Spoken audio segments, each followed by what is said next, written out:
Good evening, everyone. Welcome to Buying a Home in Groningen webinar. I'm happy to have you all here today. So I am Rafaela. I am a buying manager from EHN, and I am sitting here in Groningen. I am from Brazil, a proud mom of two daughters. They are 10 and 7 years old. I left Brazil in 2008, and since then I have lived in Austria, England, and the Netherlands as well. And I bought my own house 5 years ago here in Groningen. I sold it and I bought another one. So yeah, I can relate to you in the process. So here we have the content for today. We are going to have the introduction, of course. I'm going to share with you some market info that's very important, some market drivers that makes the market goes the way it goes right now, what you're going to need from savings during the process, 3 tips to win the market, and also we'll go through the timeline together with you. So we believe the greatness is achieved in the agents of others, and what we mean by that is that we can make a great work if we have a good team working together. So here I have the EHN buying team. We have Giovanna that is sitting in Eindhoven, and she's responsible for Eindhoven and surroundings. We have Ludo that is in Amsterdam and also take over all the deals in that area. We have Rick in Rotterdam, and we also have Ellen that is supporting us with all the documentation that's needed. So we have me and Giovanna that are Brazilian, Ludo, Rick, and Ellen, they are Dutch, but all of them have experience living abroad. So they've been expats themselves, so we can relate to you. So a little brief introduction to EHN, sorry. We are not traditional real estate agents. And what do we mean by that? We help with buying and renting. Still, we don't do selling properties. We charge a fixed fee. We don't charge a commission and not a percentage of the purchase price. We have a fixed fee, but we can go through that in the end of this presentation. And we know what's like to settle in a new country because all of us been there. What's our added value? The selling agents take offers from EHN more seriously.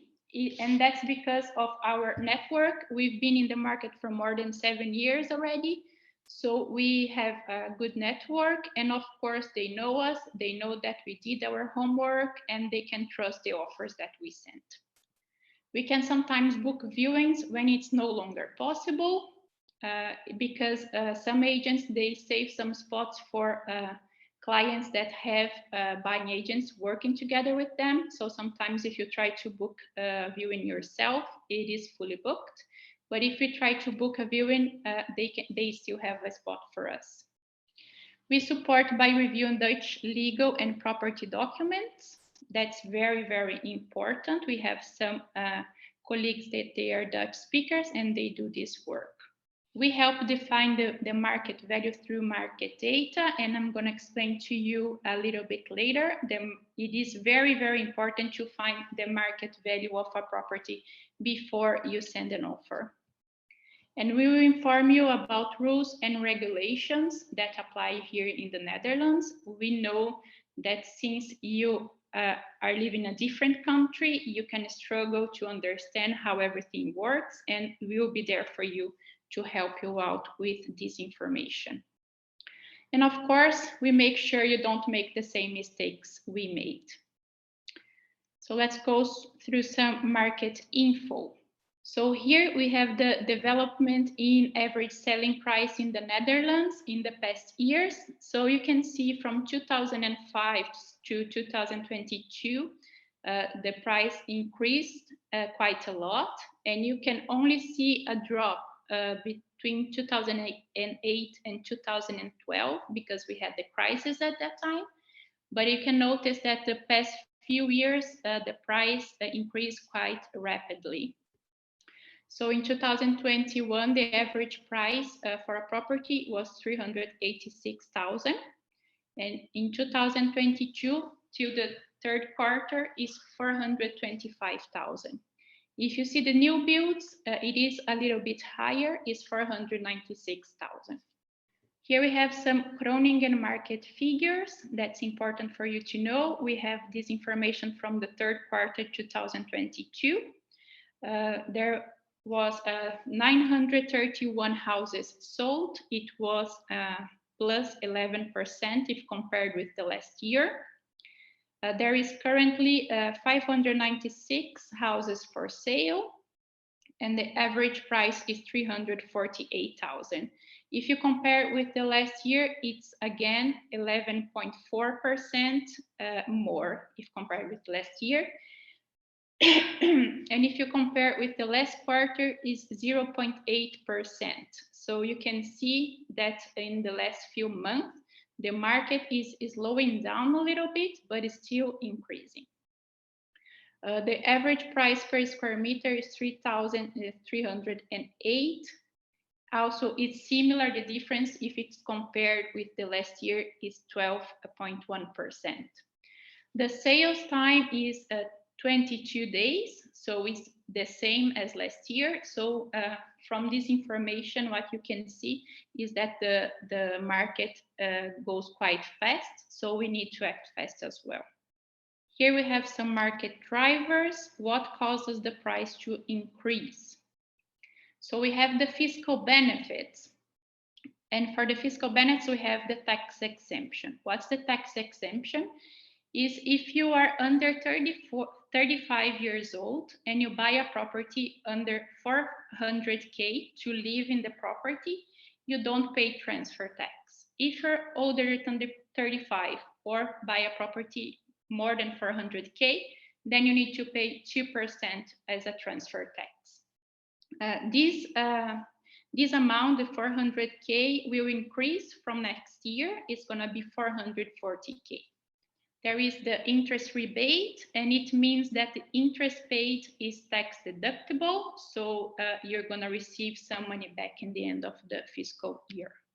There is no capital gains when you buy a property. So if you buy a property this year and you sell it within 2 years or next year to buy another property, you don't need to pay taxes on the gain that you had. We still have the tax-free parent donation. So for this, until this year, if you receive up to 100K from your parents as a donation, you wouldn't have to pay tax on that amount. For next year, it's going to be 30K, and for the following year, it will not apply anymore. So if you're planning to have some donation, it's better to have it done this year or next year maximum. There is the low interest rates. Even though the interest rates have increased in the past months, it is still very low if compared with a few years ago. So that's something that also makes makes some change in the prices of the properties. Of course, we have the high rents. Most of the people prefer to pay monthly for something from their own than to pay a monthly rental to someone else. And I believe the most important one, the one that played the role the most, is the lack of supply. In the Netherlands, we don't have enough properties available, so we to supply the demand. So here there are some rules and regulations that apply. Since this year, we started to have the self-occupancy obligation. And what does that mean?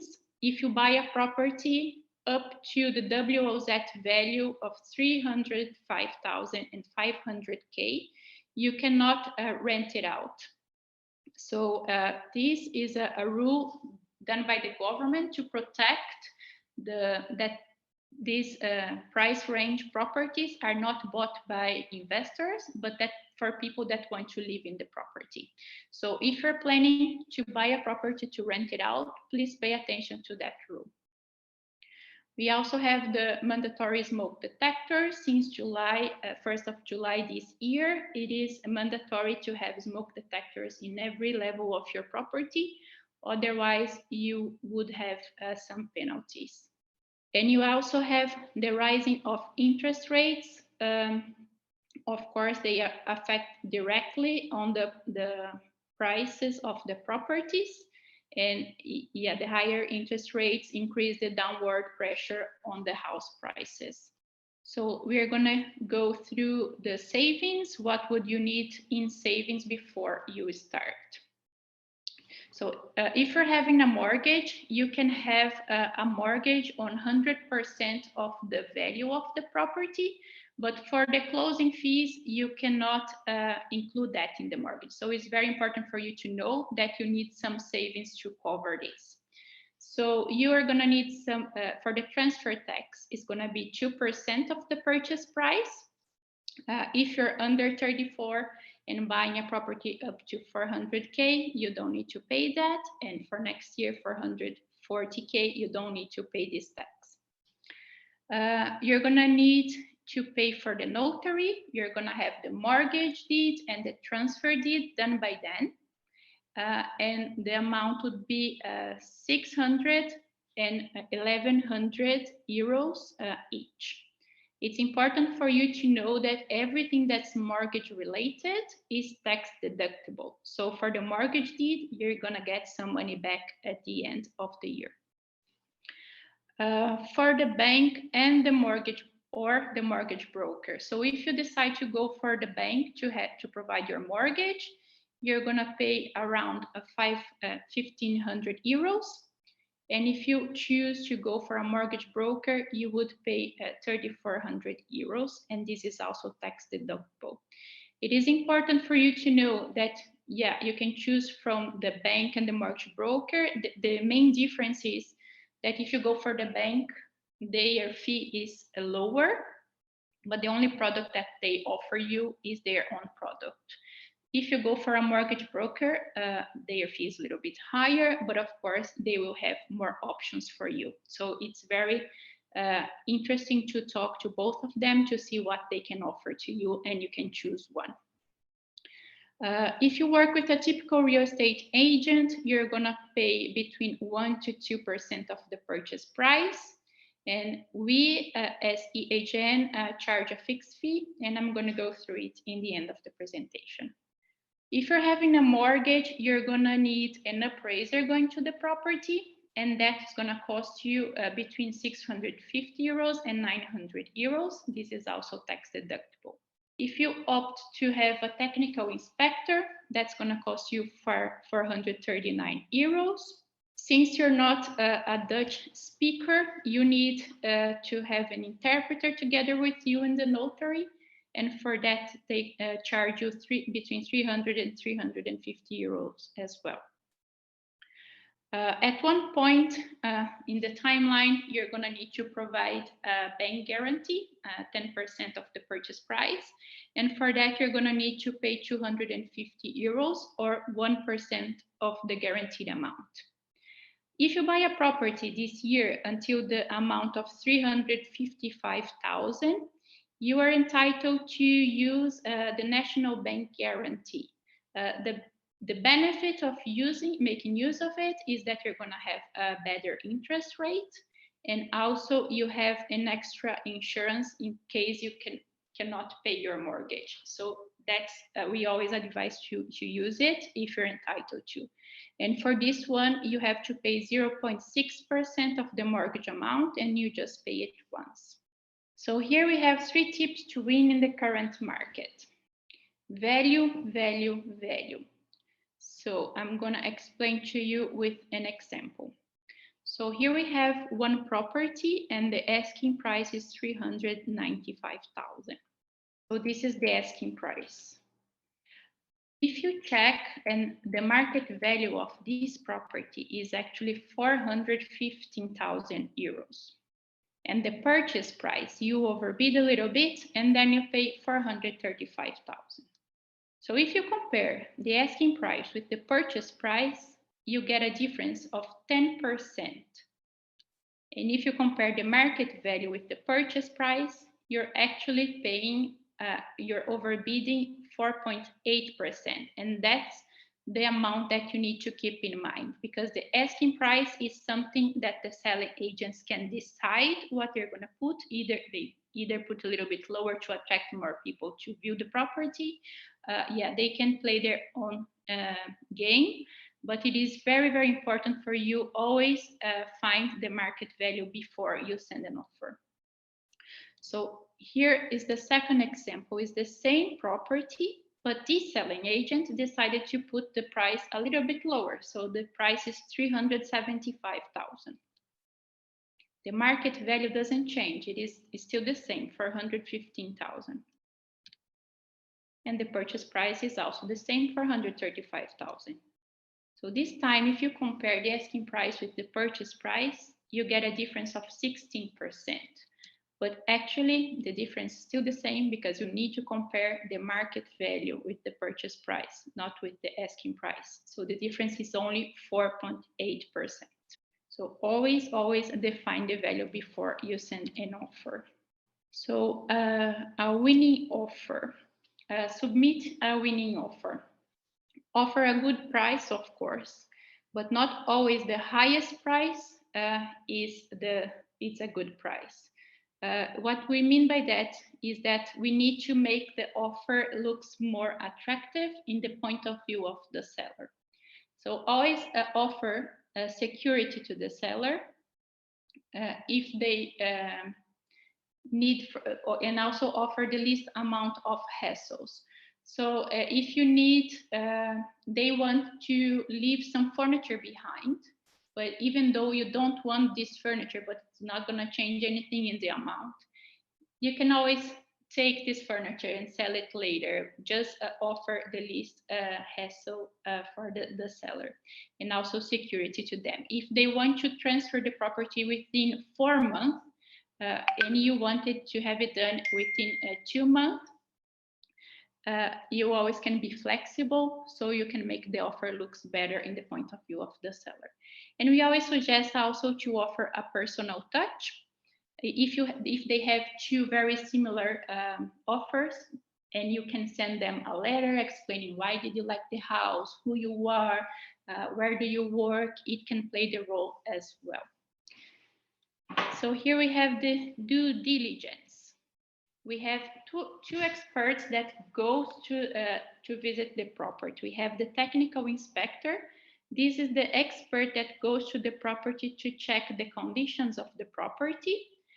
What they do they check any work that needs to be done, and they are going to provide you with a report with the work that needs to be done and how much that would cost. So we always advise you to go for a technical inspection.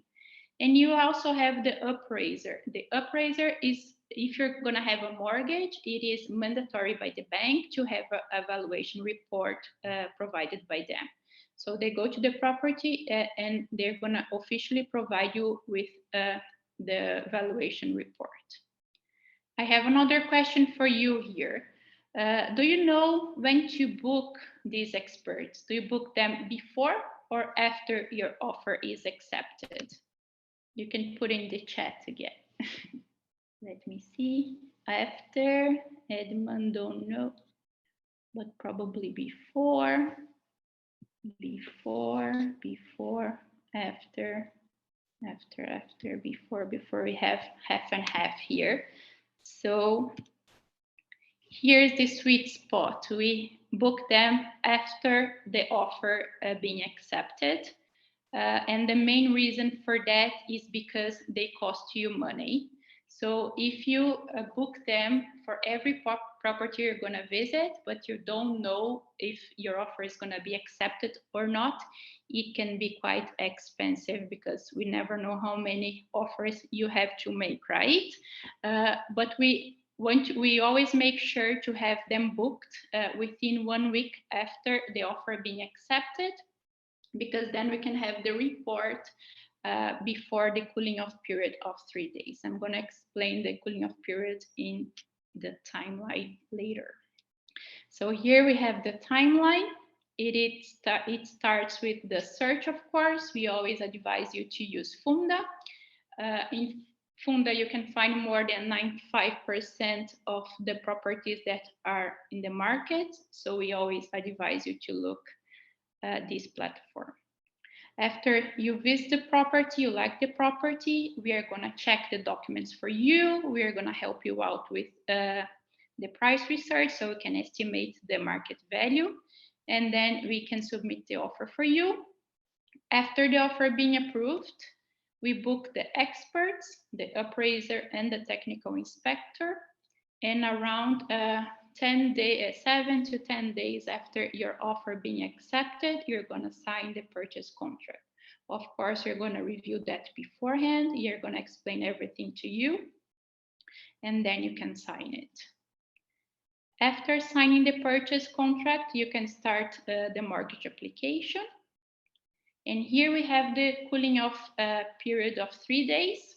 So you have this time the 3 days period after signing the purchase agreement that you can pull out of the deal without any penalties.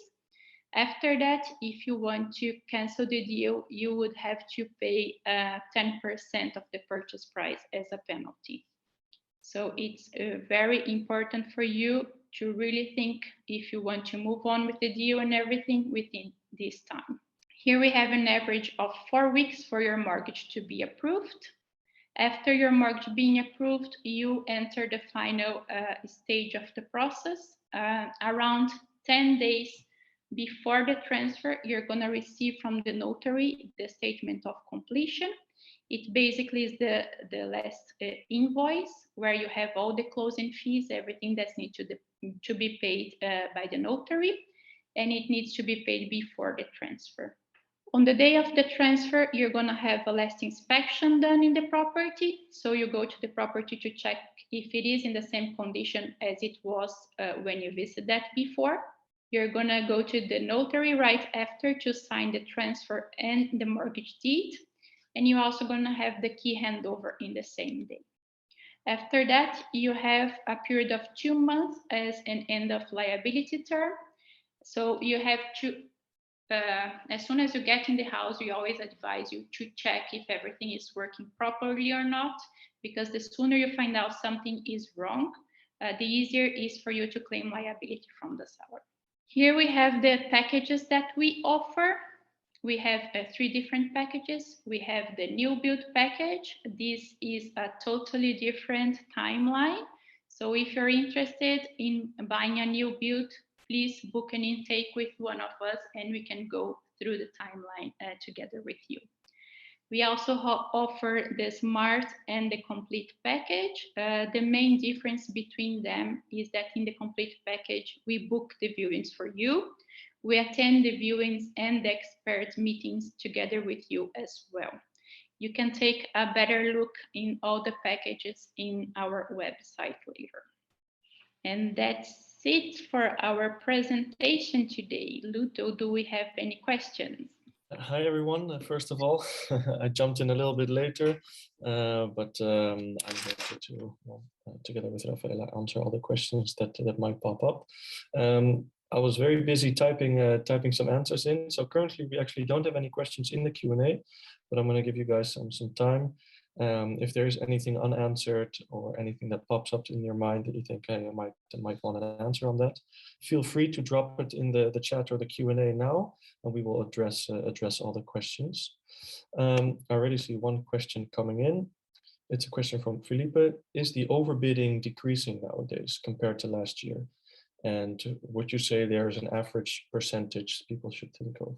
Yeah, that's a very, very good question, actually. Ludo, I believe you can help me with that one.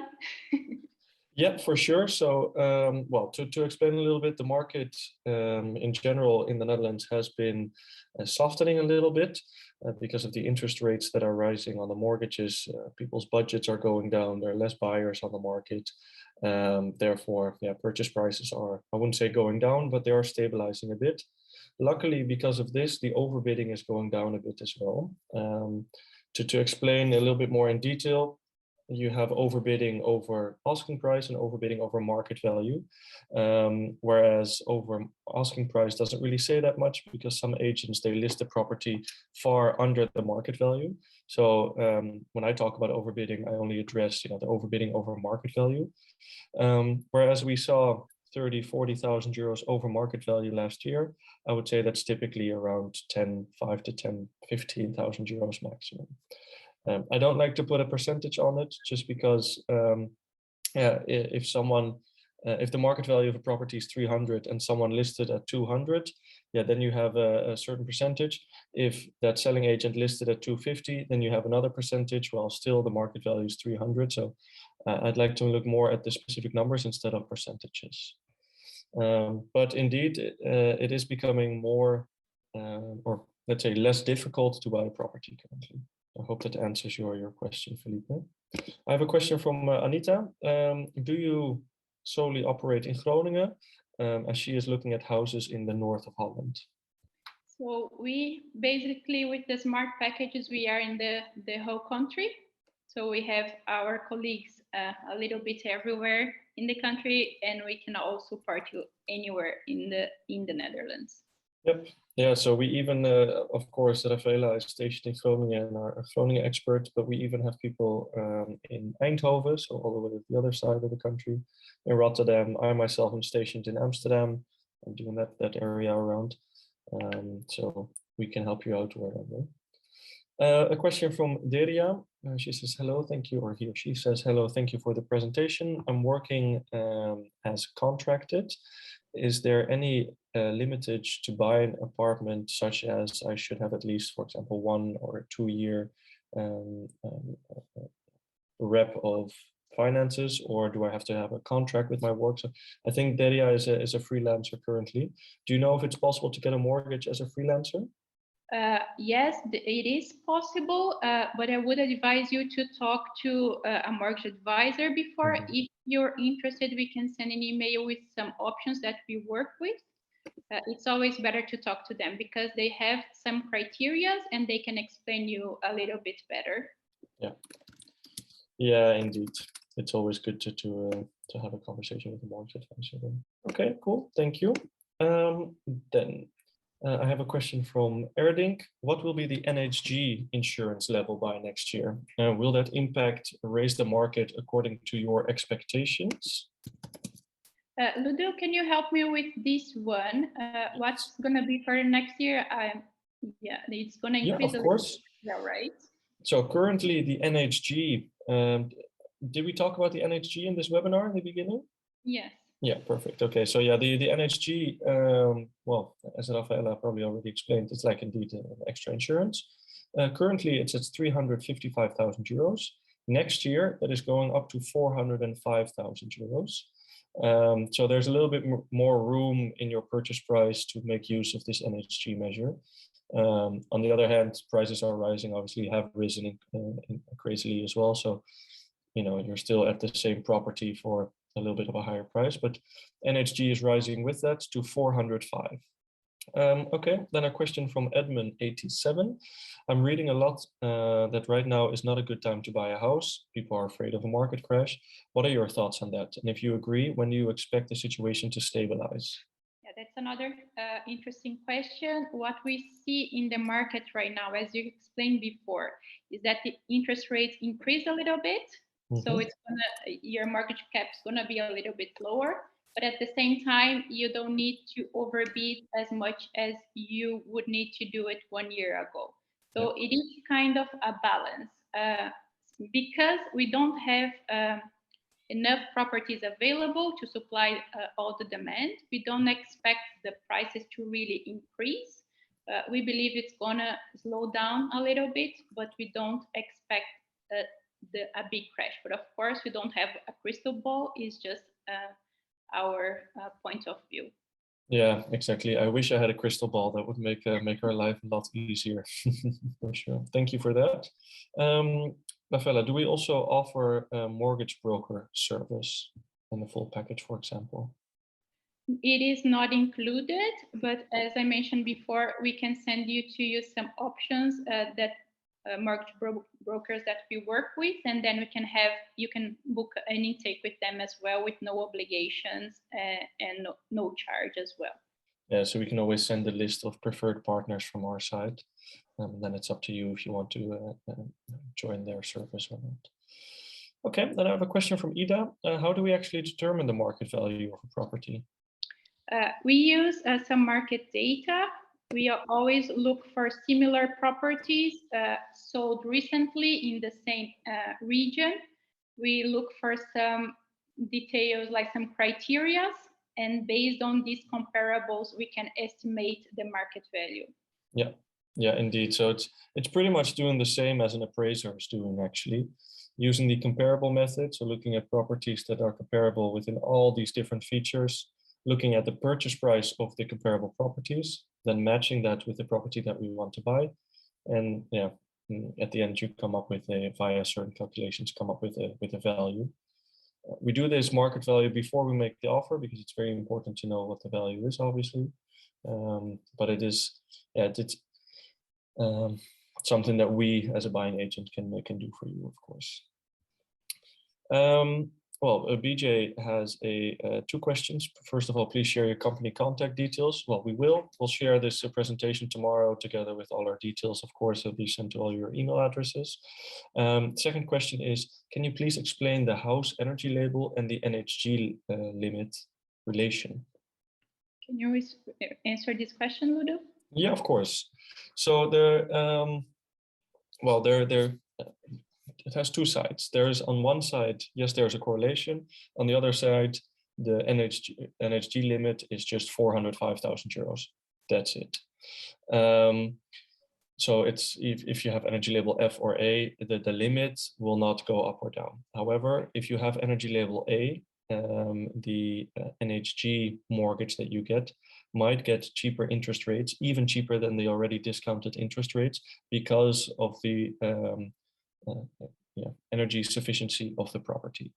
Now, if you have energy label F, then you might also be able to get some more mortgage on top to improve the energy label of your property. So that is the correlation in the two, but I wouldn't say there's the NHG limit will not go up if you have a higher energy label, or will not go down if you have a lower energy label. That will always stick to 405. Then I have a question from Felipe. At the moment, I'm searching for properties on funda.nl. Makes sense. And he's looking around the price that he can get as a mortgage. How do I know if or how much the asking price is below the real price? Yeah, that's a very good question. We can help you with that when you do our price research. But if you want to try to do it yourself, you have to look for comparables, property that were sold recently. Look for the purchase price, but please try to find similar properties to the one that you're looking for. So look for energy label, similar size, similar age of construction. So you have to pay attention to these little details. Also the same similar floor plan. So if you find similar properties, you can compare, use the purchase price as estimative for the market value for this property. Yeah, and what we always advise is to look at properties that are on Funda around 25,000 euros lower than your max mortgage cap. Because properties are still, even though the market is softening a little bit, are still listed a little bit under market value. So to work from an example, if your max mortgage cap is 300, have a look on Funda on 275, because it might be that if a property is listed at 275, that the value is actually 300. Well, then the gap between 275 and 300 you can cover by your mortgage, and then you might make an offer at 305 or 310, and then the 5,000 or 10,000 euros would need to come out of own pocket in that way. If your max mortgage is 300 and you look at a property that is listed at 300, but the value is actually 325, then the gap between asking price and value, you already need to cover out of own pocket because you can't cover it from your mortgage. So that's why we advise look around 25K lower than the max mortgage, so that you can cover a piece of the gap via your mortgage. Alrighty, then I have another question from Erdink. Is there an open source place to check purchase prices? I believe you can. There is one website that you can look. That's gonna be Walter Living, and you cannot find all the properties there, but you can. Ludo, you can help me. Yeah. So there is actually, well, a fun fact in the Netherlands. Eventually, all purchase prices become public information, so to say. They don't make it easy for you to find, but it is technically seen as public information. So there's indeed a tool called Walter Living, but it's a little bit difficult to work with. And yeah, you can't just type in an address and get out the purchase price. But in the land registry, in mykadaster.nl, I'll put it in the chat. That is a website where, yeah, you can fill in the address and then get all the information that you want. So for example, for an apartment, you can also see the deed of division. You can see the previous transfer deed. All of those information, you can find it. It costs money to request this information, and it's not very user-friendly at all. As everything from government institutions, they always like to make it a challenge for you. But it is publicly known to find it there. So that is I would say the open source place to check. Are there advantages in taking out a mortgage even if a cash purchase is possible? Yeah, that's a very personal decision, I would say, because you have to check what worth for you to pay the interest rate or to use from your own savings. Yeah, I agree. And well, you should see it like this. Money that you put in a property, you can't use for anything else. So if you have 100K and you buy a property of 100K, then the 100K is gone. If you have 100K in your pocket, you get out a mortgage of 100K and can easily bear the monthly costs. Yeah, then you can use that, still use that 100K for another investment, for example, or for anything else. So depends on your personal situation. Questions like this, I would say, go to a mortgage advisor, make a list of these questions, and they will be able to answer them in the right way. Okay, well, final question also from Robin. I think she arrived a little bit later. How much time does it cost to complete a purchase from start to finish, more or less?